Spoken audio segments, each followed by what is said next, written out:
This WBTV high-definition program is sponsored by Honda Dealers of the Carolinas.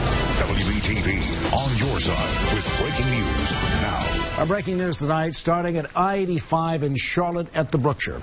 In just the past hour, a tour bus hit a pedestrian. This is a live picture you're seeing. Dozens of emergency vehicles are there right now. Traffic has been backing up on the interstate. Good evening and welcome. I'm Paul Cameron. And I'm Molly Grantham. Thanks for being here. This happened in the southbound lanes of I-85 at Brookshire Boulevard right after 10 o'clock. And WBTV's David Spunt was the first reporter to arrive at this breaking news scene. So, David, what are you seeing right now? Molly, very active scene. We've seen probably about 50 police cars out here, several state trooper trucks. Also, we're looking at several ambulances. We are waiting on an official confirmation, but we have been told by several witnesses that one person is dead. Police have been collecting evidence around here. They're taking a lot of pictures, asking a lot of questions, processing this scene. I just got off the phone with medic probably about 15 minutes ago. They told me that they did not transport someone. They said somebody was hit, but they did not transport someone. Those are the details we're working with now. We want to let people know a little bit earlier. We originally heard from officials that there may have been 2 tour buses involved and possibly had collided. We're told that is not the case. Nobody heard on any tour buses. There were some buses in the area when this accident happened. Still waiting to find out some other details. When we get those, we will bring them to you. Live right now off of 85 at Brookshire, David Spunt, WBTV on your side. Good information, David. Thank you. Stay with us on this breaking news. David will send immediate updates on Twitter. His handle is at David Spunt, WBTV. Right now at 11 o'clock, the coldest air of the season settling over the Carolinas. Lows in the teens. Dangerously cold in the mountains. And we will go even lower. Team coverage tonight. Our Mark Davenport discovered the 2 biggest problems this very cold snap has caused. But we are starting with Eric Thomas. How low are we going to get, Eric? Yeah, the coldest night of the year so far. That's what we anticipate, Molly, as we get down to around 17 degrees. We've been in the teens 3 other times so far this season. In fact, one of it was on Thanksgiving morning. You folks who went to the parade, I'm sure you remember that. But right now, it's 14 up on the mountain. Can you believe that? With the Arctic air just pouring now into the Carolinas. You know, the whole country, though, isn't cold. You'll see out to the west, not a problem, right? So it's not going to last long? Wrong. We have another round coming down from Canada. Look at this one, and already we're going to be talking about this in our upcoming forecast. It's going to have a big, major effect on how you conduct your affairs next week. It's all part of your 7-day First Alert forecast. Eric, this storm is causing problems for travelers up and down the East Coast. And tonight, there are still passengers stuck out at Charlotte Douglas. Well, I was headed to Boston for my dear friend's mother died, so headed for her funeral. Can't get there. WBTV learned U.S. Airways had more than 230 cancellations around the country today. Just about every airline had the same issue. Wind chills in the mountains are way below freezing tonight. This time lapse of a device shows minus 15 in just a matter of hours. That can cause frostbite quickly, cause it in less than 30 minutes. It is not that cold here in Charlotte, but Mark Davenport found out still cold enough to cause plenty of problems. Mark? Yeah, Molly, it is cold outside right now, I'll tell you that much, but it can get even colder tonight. You heard Eric Thomas just talking about it, 17 degrees out there. And as it gets colder overnight, I really want you to be aware of 2 big things, how these low temperatures will affect your car, and most importantly, how they'll affect your pets. Yeah, we can get it for you, Stephanie. The calls are coming in. The fix underway. The garage of Mecklenburg Automotive is alive with work on dead cars. Our business picks up dramatically after the first big cold snap. Co-owner Jeff York says when temperatures are forecast for the teens, his shop is in overdrive. Belt. Extreme temperatures for vehicles bring out the weak points. Like low tires, antifreeze, freezing over, and of course, dead batteries. If a battery is at least a little bit weak, it's going to die when it gets cold. York says the best defense is making sure your car is getting the proper attention at home or in the shop. And your car may not be your only prized possession in peril when the mercury falls. It could be deadly. Donna Canzano with the Charlotte Humane Society says pets are at risk when temps get low.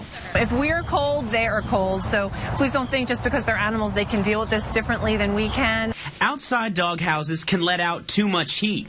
Water bowls can freeze.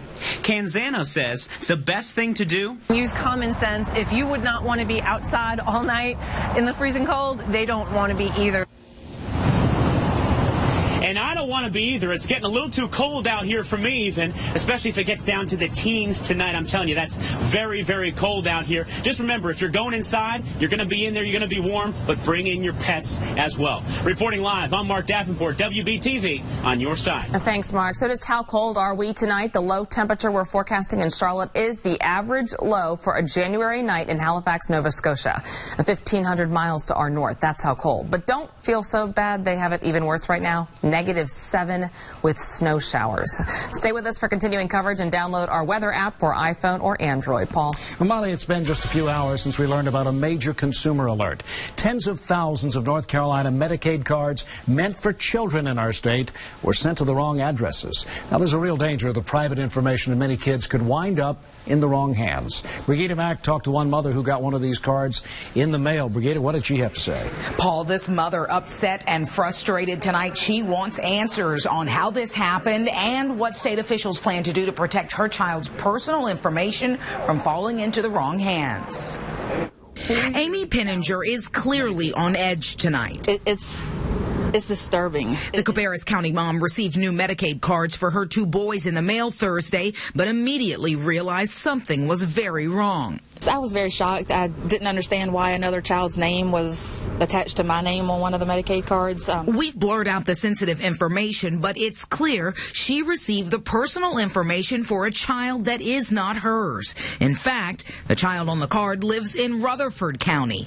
That child and Amy's son, just 2 of the 48,000 children on Medicaid in North Carolina affected. And I don't understand how the state could make such a mistake on so many children. So she immediately called the local office about the problem.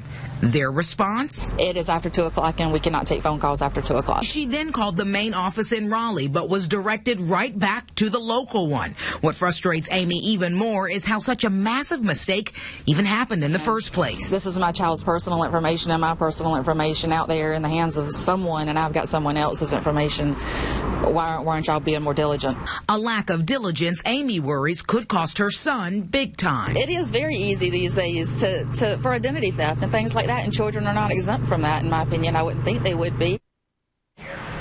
And we checked with the State Department of Health and Human Services tonight. Officials there told us they know exactly which Medicaid cards were sent to which addresses and that they are working to issue the correct cards.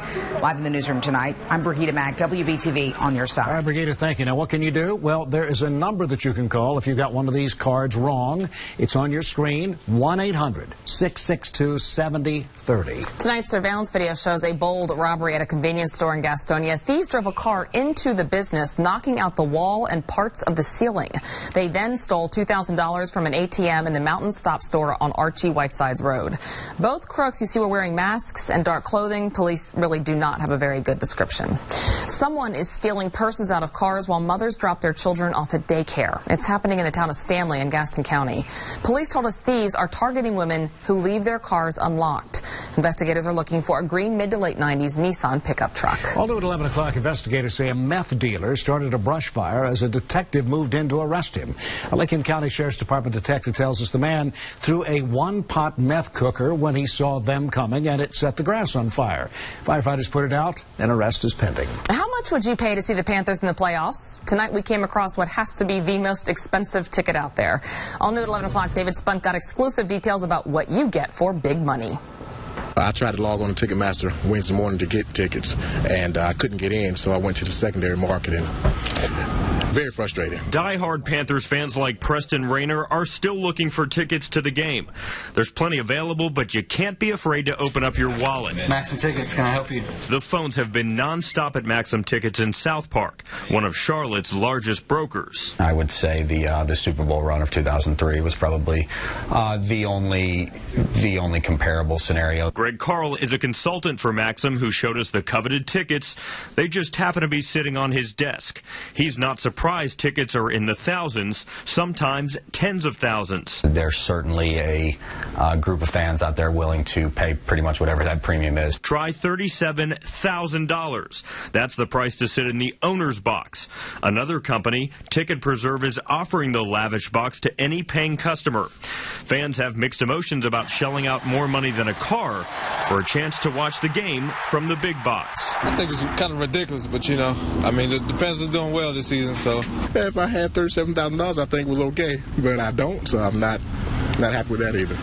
That was David Spunt reporting. For some perspective, what else can you buy for $37,000? How about a brand new car? You can buy this BMW 128i convertible. Or over the holidays, Paul, this fancy Christmas dessert. It cost $37,000, but it was glazed with a very rare 1810 cognac. Wow. Or you could buy a whole house. Right now, this home on Estelle Street here in Charlotte listed for $37,000, but you have to cut your own grass. Again, that was for the luxury suite, the Jerry Richardson suite, for $37,000. How much would you be willing to pay? Give us a figure, an actual number. We're asking you. That's what's trending tonight. Go to my Facebook page, WBTV's Molly Grantham. We'll read your responses in a few minutes. That's coming up in just a few minutes. Next at 11, brutal, bitter, extremely cold. Temperatures falling. So are the records in the Northeast. Plus, Eric is tracking what it all means for us. Yeah, Paul, we're going to probably live through the coldest night of the season so far, only to be eclipsed with even colder air coming up later in your 7-day First Alert forecast. And we are still on this breaking news on I-85 at the Brookshire. In just the past 5 minutes, medic confirmed to us the person hit by a bus here has died. These are live pictures of the accident scene. We'll have the latest information throughout the newscast. Stick around.